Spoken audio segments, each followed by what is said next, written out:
What happens when we die? Let's talk about it on 3-Minute Theology.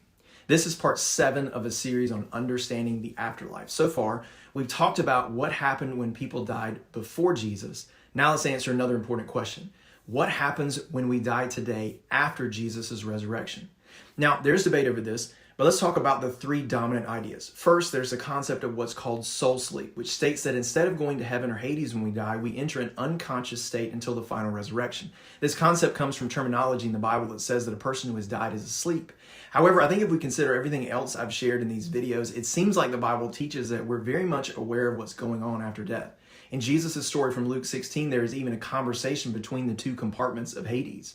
A great story about this topic comes from John 11. There, Jesus is having a conversation with a woman named Martha about her recently deceased brother.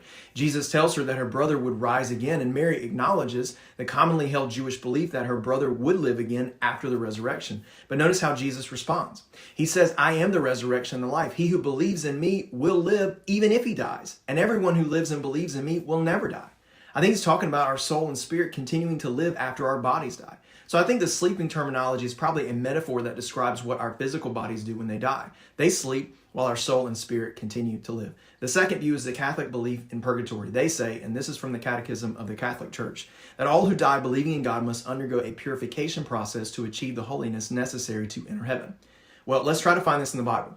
The Roman Catholic Church includes some additional books called the Apocrypha in their Bible, which Protestants don't include. One of those books is 2 Maccabees. In it, there's a statement made about a person making atonement for someone who is already dead. From that statement, the Catholic Church has inferred that we need to pray for the dead and that they have sins they need to be delivered from, which led to the idea of purgatory.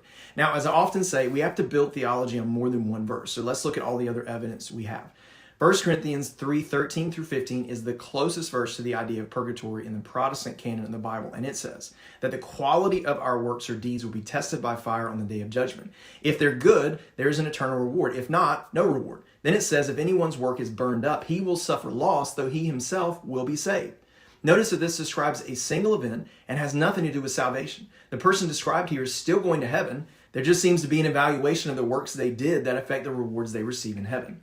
In addition, we have Philippians 1:23, 2 Corinthians 5:6 through 9, Luke 23:43, 1 Thessalonians 4:13 through 17, and more that all seem to indicate the more likely third option, which is what I think happens when people die today. I believe if you're a follower of Jesus who has received him as your Savior, I think you go straight to heaven to be with him when you die. If you don't believe in him and you die, I think you go to the place of darkness in Hades.